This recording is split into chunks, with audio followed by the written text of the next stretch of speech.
Don't blink for even a second, this might be the most magical game of 2025. In the matchup between the Los Angeles Lakers and the Chicago Bulls, by the end of the third quarter, the Lakers were already leading 91-75, a 16-point advantage. They maintained their lead all the way until the final 13 seconds of the game. Austin Reaves stepped up to the free throw line and calmly sank both shots. The score was now 115-110, with the Lakers leading by 5 points. It seemed like a sealed victory. Even if the opponent hit a three-pointer, they could still foul. But just watch what happened next. Coming out of a timeout, it took only 2 seconds for Patrick Williams to hit a corner three-pointer off an inbound pass, cutting the score to 115-113. Yet, the Lakers were still in control. As long as they successfully inbound the ball, they would retain a significant advantage. But even LeBron James couldn't solve the century-old problem of inbounding under pressure. A low pass led to a crucial turnover. Josh Giddey, quick as lightning, intercepted the ball and immediately passed it to Kobe White beyond the three-point line. White, without hesitation, took the shot. The ball splashed through the net with a crisp sound, and the score flipped to 116-115. Check the clock again. Within just over 6 seconds, the Bulls turned a 5-point deficit into a 1-point lead. Of course, if the story ended here, this game wouldn't be labeled as the most magical of the year. After the Lakers' timeout, Luka Doncic inbounded to Reaves. Instead of passing it back to James or Doncic, the fearless Reaves drove to the hoop and scored a clutch layup, bringing the score to 117-116. At this point, the Lakers were once again on the verge of victory. The Bulls had used up all their timeouts, meaning they had to inbound from the backcourt. There was barely enough time for a ball handler to reach the three-point line. But don't blink, this is where the real magic happened. Giddey inbound to Williams, who passed it back to Giddey. Without hesitation, Giddey took 3 dribbles and, knowing time was running out, launched a desperate shot from well beyond half court. Yes, he made it, a miraculous buzzer beater. The Bulls hit 3 three-pointers in just 13 seconds, each one more incredible than the last. This was the 9th longest buzzer beater in NBA history. Josh Giddey had just created the most defining moment of his career. Only a year ago, he stood outside the three-point line, left wide open by defenders, humiliated as his missed shots were met with jeers from the crowd. That period was the darkest time of Giddey's life. He once had an enviable future, selected 6th overall in the first round, achieving a triple-double with 17 points, 14 rebounds, and 13 assists in his rookie season, becoming the youngest player in NBA history to record a triple-double. He was surrounded by a group of young talents including Chet Holmgren and Shai Gilgeous-Alexander, and everyone was looking forward to what kind of glorious history this new talented Thunder team could create in the future. As a rookie, he even broke Lonzo Ball's record for the youngest triple-double. A 6'8" point guard with excellent playmaking skills, he was seen as a crucial piece for a championship-contending team. However, the ensuing public controversy cast a shadow over his future with the Thunder. In 2023, a 15-year-old girl posted a video online claiming she had dated Giddey. The league launched an investigation, but due to a lack of evidence, the case was inconclusive. Coupled with the Thunder's crowded backcourt, Giddey was eventually traded to Chicago. This season, with his full focus on the game, Giddey has made significant improvements, averaging 14.3 points, 7.8 rebounds, and 7 assists per game. Against the Lakers, he posted back-to-back triple-doubles, averaging over 20 points per game. Yet in post-game interviews, he credited his teammates for the victory. Giddey's rise to prominence was no accident. Born into a basketball family, his father, Warwick Giddey, played 15 seasons in Australia's NBL. His mother, Kim Giddey, was also a basketball player, while his sister, Hannah Giddey, and younger sister, Lily Giddey, both won championships in basketball leagues. Growing up in such an environment, avoiding basketball was nearly impossible. At just 3 years old, Giddey was already a regular at the gym, though he was often kicked out for being too noisy. By the age of 8, he could already execute flashy passes. Recognizing his talent, his father hired a 7-time MVP winner as his personal basketball coach, who mentored him until he was 16. Soon, Giddey shined in Australia's U16 National League, earning MVP honors and becoming one of the first players admitted to the NBA Global Academy. His rise was unstoppable, and numerous U.S. colleges extended offers. Just as Giddey was preparing to leave for the United States, his father Warwick stepped in and advised him otherwise. A year later, he joined Australia's NBL, a league known for its physical play.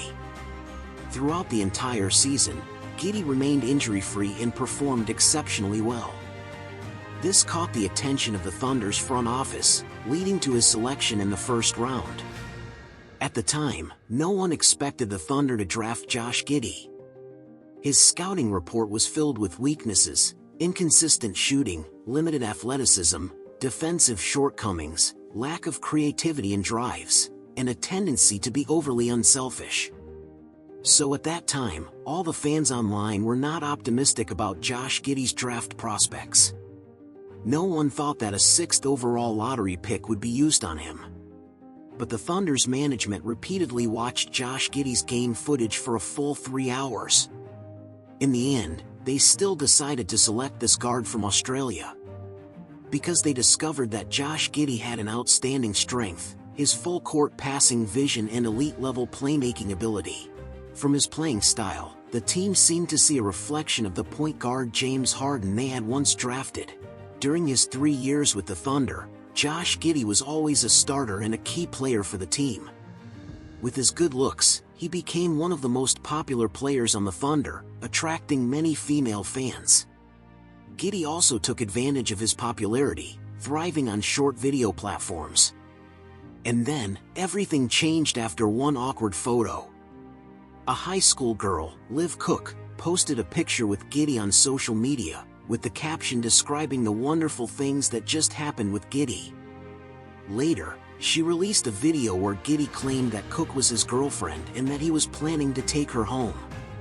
Unbelievably, despite looking quite mature, Cook was actually only 15 years old. Immediately, Giddey was caught in a massive controversy. He shut down all his social media accounts, the police quickly got involved, and even the NBA had to step in. According to the Newport Beach Police, Giddey's case had been under investigation since November 2023. However, after 3 months of inquiry, authorities failed to find any conclusive evidence. Moreover, throughout the investigation, both the girl and her family refused to cooperate with the investigators. The girl even hired renowned attorney Gloria Allred.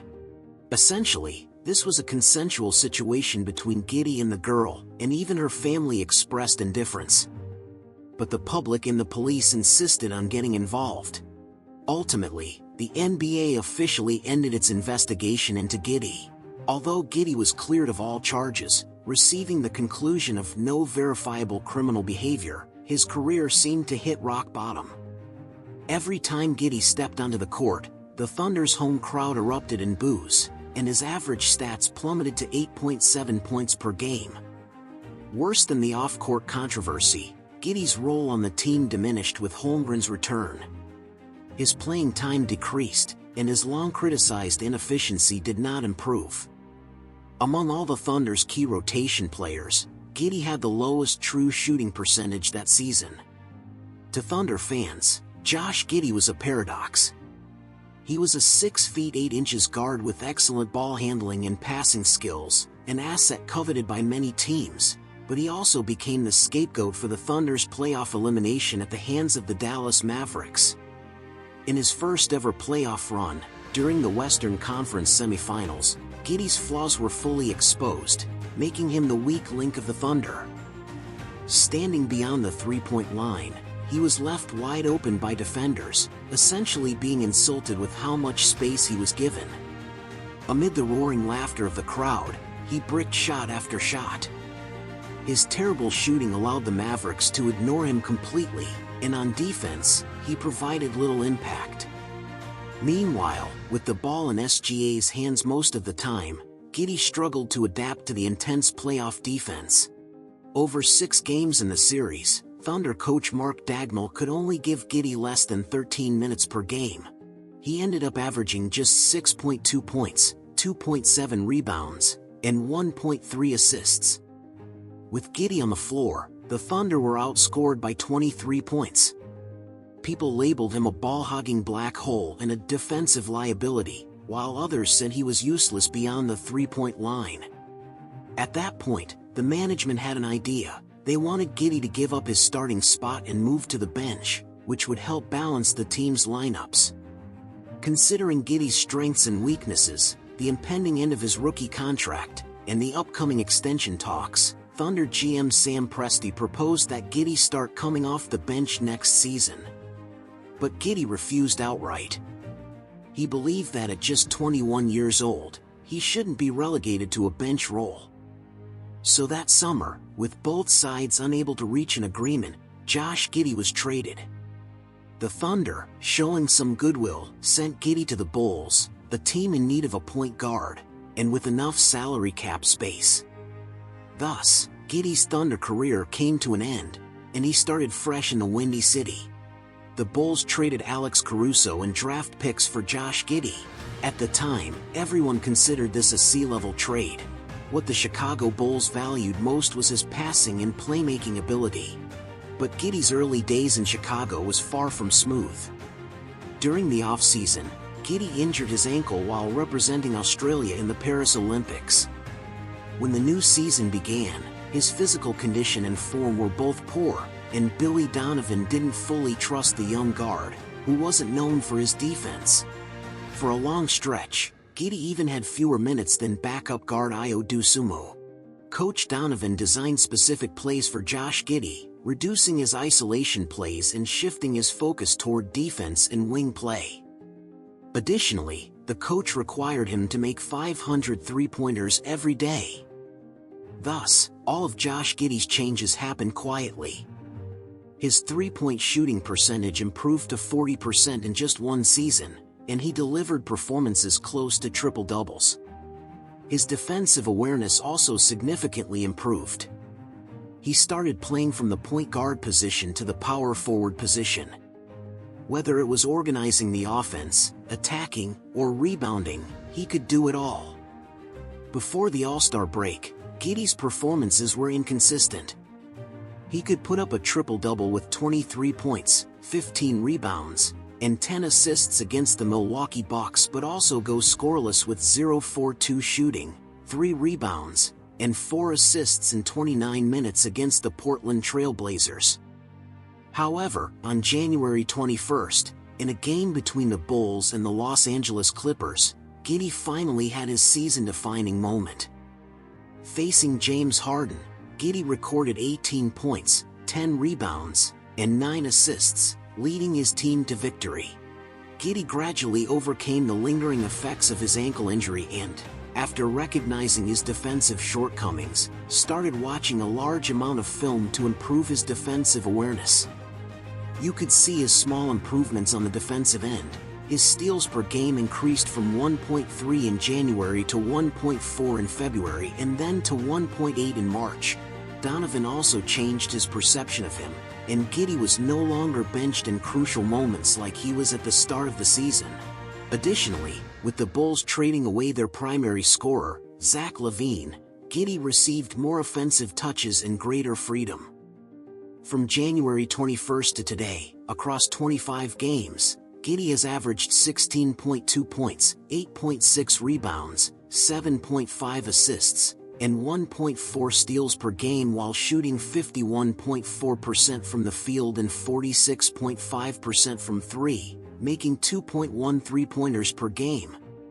If you narrow the sample size to only post-All-Star games, Giddey has been even more dominant, averaging 22.8 points, 10.5 rebounds, 9 assists, 1.6 steals, and 0.8 blocks per game, shooting 53.1% from the field and an astonishing 51.7% from beyond the arc. When he is on the court, the Bulls outscore opponents by an average of 10.1 points per game. Ultimately, Giddey's growth this season was fully displayed in two matchups against the league's most watched team, the Lakers. In the first encounter, Giddey played 33 minutes, shooting 5 for 11 from the field, 1 for 2 from 3, and 4 for 6 from the free throw line. He finished with 15 points, 10 rebounds, 17 assists, and a stunning 8 steals, nearly recording a quadruple-double in a dominant win over the Lakers. In the second matchup, many people turned off their TVs after seeing Giddey airball a floater over LeBron James. Yet, once again, he secured a triple-double with 25 points, 14 rebounds, 11 assists, 2 steals, and a half-court game winner, instantly making a name for himself. Later, people realized that during his time with the Thunder, Josh Giddey was asked to do too much, taking on scoring duties beyond his natural abilities. The Bulls' system, however, allowed him to unlock his full potential. As he himself said, he was never the failure people claimed he was. Just standing on that court and hitting a game winner made him a winner. Although the Bulls haven't secured a playoff spot yet, the 24-year-old Giddey and the 25-year-old Kobe White have already given Chicago fans hope. Barring any unexpected changes, after this season, the Bulls management will likely offer him a solid contract extension.